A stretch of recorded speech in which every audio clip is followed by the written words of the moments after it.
RTO ಅಧಿಕಾರಿಗಳು ಮಾಡಬೇಕಾದ ಕೆಲಸ ಟ್ಯಾಕ್ಸಿ ಡ್ರೈವರ್ಸ್ ಮಾಡಿ ತೋರಿಸಿದ್ದಾರೆ. ನ್ಯೂಸ್5ಗೆ ಸ್ವಾಗತ. ವಾಣಿಜ್ಯ ನಗರಿ ಚಿಂತಾಮಣಿಗೆ ರಾತ್ರೋರಾತ್ರಿ ಹೊರ ರಾಜ್ಯದ ಟಿಟಿ ವಾಹನಗಳು, ಲಾರಿಗಳು ಹಾಗೂ ಇತರ ಬಸ್ಗಳು ತೆರಿಗೆ ಕಟ್ಟದ ಕರ್ನಾಟಕ ಹಾಗೂ ಚಿಂತಾಮಣಿಯ ವಿವಿಧ ಭಾಗಗಳಿಗೆ ಬರ್ತಿದ್ರು. ಆರ್ಟಿಒ ಅಧಿಕಾರಿಗಳು ಮಾತ್ರ ಕಣ್ಮುಚ್ಚಿ ಕುಳಿತಿರೋದು ನಾಚಿಕೆಯ ಸಂಗತಿ. ಹೌದು, ಅದ್ಯಾಕಂತೀರಾ? ಶಿಡ್ಲಘಟ್ಟ ತಾಲೂಕಿನ ದಿಬ್ಬೂರಹಳ್ಳಿ ಗ್ರಾಮದಿಂದ ಶಬರಿಮಲೆ ಯಾತ್ರಿಕರನ್ನ ಕರೆದುಕೊಂಡು ಹೋಗಲು ಕರ್ನಾಟಕ ರಾಜ್ಯದ ಅನುಮತಿ ಹಾಗೂ ತೆರಿಗೆ ಕಟ್ಟದೆ ಅಕ್ರಮವಾಗಿ ಬಂದಿದ್ದ ಖಾಸಗಿ ಬಸ್ ಅನ್ನ ಕರ್ನಾಟಕ ಟ್ಯಾಕ್ಸಿ ಡ್ರೈವರ್ ಟ್ರೇಡ್ ಯೂನಿಯನ್ನ ಪದಾಧಿಕಾರಿಗಳು ಬಾಗೇಪಲ್ಲಿ ವೃತ್ತಕ್ಕೆ ಖಾಸಗಿ ಬಸ್ ಬರ್ತಿದ್ದಂತೆ 112 ಪೊಲೀಸ್ ವಾಹನಕ್ಕೆ ಕರೆ ಮಾಡಿ ಅಕ್ರಮವಾಗಿ ಕರ್ನಾಟಕ ಪ್ರವೇಶಿಸಿದ್ದ ಖಾಸಗಿ ಬಸ್ ಅನ್ನ ಆರ್ಟಿಒ ಅಧಿಕಾರಿಗಳಿಗೆ ಒಪ್ಪಿಸಿ 41,160 ರೂಪಾಯಿ ದಂಡ ಹಾಕಿಸಿದ್ದಾರೆ. ಇನ್ನು ಈ ವೇಳೆ ಕರ್ನಾಟಕ ಟ್ಯಾಕ್ಸಿ ಡ್ರೈವರ್ ಟ್ರೇಡ್ ಯೂನಿಯನ್ನ ಪದಾಧಿಕಾರಿ ಸಂಪತ್ ಕುಮಾರ್ ಮಾತನಾಡಿ, ಕರ್ನಾಟಕ ರಾಜ್ಯಕ್ಕೆ ಹೊರ ರಾಜ್ಯದ ಹಲವು ವಾಹನಗಳು ಕರ್ನಾಟಕ ರಾಜ್ಯದ ಅನುಮತಿ ಪಡೆಯದೆ ನುಗ್ತಿದ್ರು. ಆರ್ಟಿಒ ಅಧಿಕಾರಿಗಳು ಗಮನಕ್ಕೆ ತಂದ್ರು. ಅಧಿಕಾರಿಗಳು ಮಾತ್ರ ಕ್ಯಾರೆ ಅಂದೇ ಸೈಲೆಂಟ್ ಆಗಿದ್ದಾರೆ. ರಾತ್ರಿ ತಮಿಳುನಾಡು ಮೂಲದ ಖಾಸಗಿ ಬಸ್ ಬಂದು ಶಬರಿಮಲೆ ಯಾತ್ರಿಕರನ್ನ ಕರೆದುಕೊಂಡು ಬರ್ತಿದ್ದ ಬಸ್ ಅನ್ನು ಹಿಡಿದ ತಕ್ಷಣ ಆರ್ಟಿಒ ಅಧಿಕಾರಿಗಳಿಗೆ ಮೊಬೈಲ್ ಮುಖಾಂತರ ಸಂಪರ್ಕಿಸಿದಾಗ ಅವರು ಸ್ಪಂದಿಸಿಲ್ಲ. ನಂತರ ನಾವೇ ಖುದ್ದಾಗಿ ಕೋಲಾರ ಜಿಲ್ಲೆಯ ಶ್ರೀನಿವಾಸಪುರ ತಾಲೂಕಿನ ತಾಡಿಗೋಳು ಕ್ರಾಸ್ ಬಳಿ ಇರುವ ಆರ್ಟಿಒ ಚೆಕ್ಪೋಸ್ಟ್ನಲ್ಲಿ ಅಕ್ರಮವಾಗಿ ಬಂದಿದ್ದ ಖಾಸಗಿ ಬಸ್ ಅನ್ನು ಆರ್ಟಿಒ ಅಧಿಕಾರಿಗಳಿಗೆ ಒಪ್ಪಿಸಿ ದಂಡ ಹಾಕಿಸಿ ಕಳಿಸಿಕೊಡಲಾಗಿದೆ ಅಂತ ಹೇಳಿದರು. ಇದಲ್ಲದೆ ಚಿಂತಾಮಣಿ ತಾಲೂಕಿಗೆ ಹೊರ ರಾಜ್ಯದ ಹಲವು ವಾಹನಗಳು ಅನುಮತಿ ಇಲ್ಲದೆ ಬರ್ತಿದ್ರು. ಆರ್ಟಿಒ ಅಧಿಕಾರಿಗಳ ಗಮನಕ್ಕೆ ತಂದರೂ ಏನು ಪ್ರಯೋಜನವಾಗ್ತಿಲ್ಲ ಅಂತ ದೂರಿದ್ರು. ಈ ಸಂದರ್ಭದಲ್ಲಿ ಕರ್ನಾಟಕ ಟ್ಯಾಕ್ಸಿ ಡ್ರೈವರ್ ಟ್ರೇಡ್ ಯೂನಿಯನ್ನ ಪದಾಧಿಕಾರಿ ರಘುಪತಿ, ಭರತ್, ನೌಶಾದ, ಗಣೇಶ್, ಶ್ರೀನಿವಾಸ್, ಶಿವಕುಮಾರ್, ಜಯರಾಮ್, ಎಸ್, ಗಜೇಂದ್ರ, ನವೀನ್, ವೆಂಕಿ, ರಮೇಶ್, ಕೈವಾರ ಮುರಳಿ, ಶಿವ, ಶ್ರೀಧರ್ ಸೇರಿದಂತೆ ಕರ್ನಾಟಕ ಟ್ಯಾಕ್ಸಿ ಡ್ರೈವರ್ ಟ್ರೇಡ್ ಯೂನಿಯನ್ನ ಹಲವು ಸದಸ್ಯರು ಭಾಗಿಯಾಗಿದ್ದರು. ವಿಮಲಾ ದೀಪಕ್, ನ್ಯೂಸ್5 ಚಿಂತಾಮಣಿ. ನಿರಂತರ ಸುದ್ದಿ ಸಮಾಚಾರಗಳಿಗಾಗಿ ನೋಡ್ತಾ ಇರಿ, ಇದು ನಿಮ್ಮ News five. Karnataka taxi driver organisation trade ಯೂನಿಯನ್ನಿಂದ ಚಿಕ್ಕಬಳ್ಳಾಪುರ ಡಿವಿಷನ್ ಚಿಂತಾಮಣಿಯಿಂದ ಮಾತಾಡ್ತಾ ಇದ್ದೀವಿ.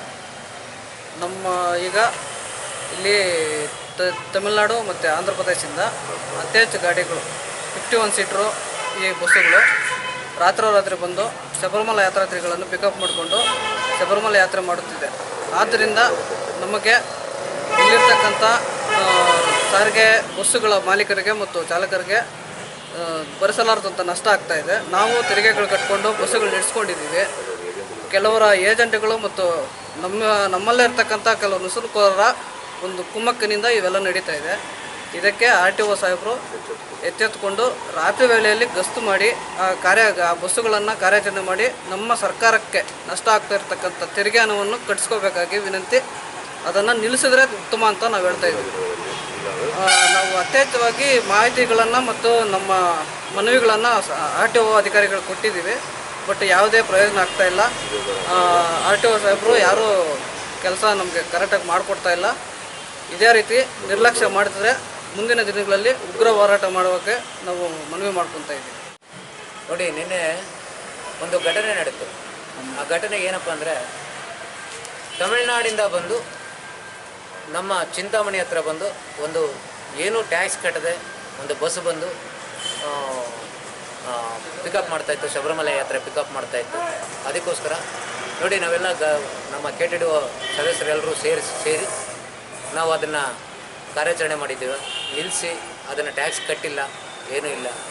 112 ಮತ್ತೆ ಫೋನ್ ಮಾಡಿ ಪೊಲೀಸ್ನವರು ಕರೆಸಿ ಅಲ್ಲಿಂದ ಅವರು ಒಂದು ಸಲಹೆ ಕೊಟ್ಟರು, ನೀವು RTO ಹತ್ರ ಹೋಗಿ ಅಂತ ಹೇಳ್ಬಿಟ್ಟು ಹೇಳಿದ್ರು. ಅದಕ್ಕೋಸ್ಕರ RTO ಯಾವುದೇ ಕಾರಣಕ್ಕೂ ನಾವು ಫೋನ್ ಮಾಡಿದ್ರೆ ಯಾವುದೇ ಕಾರಣಕ್ಕೂ ರೆಸ್ಪಾನ್ಸ್ ಕೊಡಲಿಲ್ಲ. ಅದಕ್ಕೋಸ್ಕರ ನಾವೇನು ಮಾಡಿದ್ವಿ, ಆ ಬಸ್ಸನ್ನು ಹಿಡ್ಕೊಂಡು ಹೋಗ್ಬಿಟ್ಟು ತಾಡ್ಗೋಲ್ ಕ್ರಾಸಲ್ಲಿ ಹೋಗಿ RTO ಆಫೀಸಲ್ಲಿ ಹೋಗ್ಬಿಟ್ಟು ನಾವು ಒಂದು ಫೈನನ್ನು ಹಾಕ್ಸಿದ್ದೀವಿ. ಫೈನು ಅಂದರೆ ತೆರಿಗೆ ಕಟ್ಸಿಬಿಟ್ಟು ಕಳಿಸಿದ್ದೀವಿ ಗಾಡಿನ. 41,200 ರೂಪಾಯಿ ನಾವು ಕಟ್ಸಿಬಿಟ್ಟು ಗಾಡಿನ ಕಳಿಸಿದ್ದೀವಿ. ಅದು ಈ ಥರ ಹಲವಾರು ಗಾಡಿಗಳು ಬರ್ತಾ ಇದ್ದಾವೆ. ಆಂಧ್ರ, ತಮಿಳುನಾಡು ಎಲ್ಲ ಕಡೆಯಿಂದನೂ ನಮ್ಮ ಚಿಂತಾಮಣಿಗೆ ಬಂದು ಪಿಕಪ್ ಮಾಡ್ಕೊಂಡು ಹೋಗ್ತಾ ಇದ್ದಾವೆ.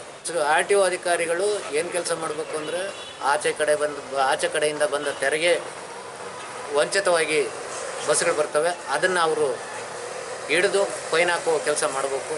ಆ ಕೆಲಸ ಅವರು ಮಾಡ್ತಾಯಿಲ್ಲ. ನಾವೇ ಅದರ ಪರವಾಗಿ ನಾವು KTDO Karnataka taxi driver organisation ಕಡೆಯಿಂದನೂ ಅವ್ರ ಕೆಲಸ ನಾವು ಮಾಡಿ ಸರ್ಕಾರಕ್ಕೆ ನಾವು ಟ್ಯಾಕ್ಸನ್ನು ಕಟ್ಸ್ಕೊಡೋಕ್ಕೆ ನಾವು ಪ್ರಯತ್ನ ಪಡ್ತಾಯಿದ್ದೀವಿ. ಹೇಳ್ಬೇಕಾಗಿರೋದು ಇಷ್ಟೇ, ನೀವು ಮಾಡೋ ಕೆಲಸ ನಾವು ಮಾಡಿದ್ದೀವಿ.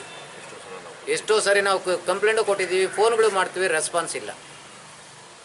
ಅದಕ್ಕೋಸ್ಕರ ಇನ್ನೂ ಎಚ್ಚೆತ್ತುಕೊಂಡು ನಮ್ಮ ಕೆಲಸ ಕಾರ್ಯಗಳನ್ನು ಮಾಡಿಕೊಡ್ಬೇಕಾಗಿ RTO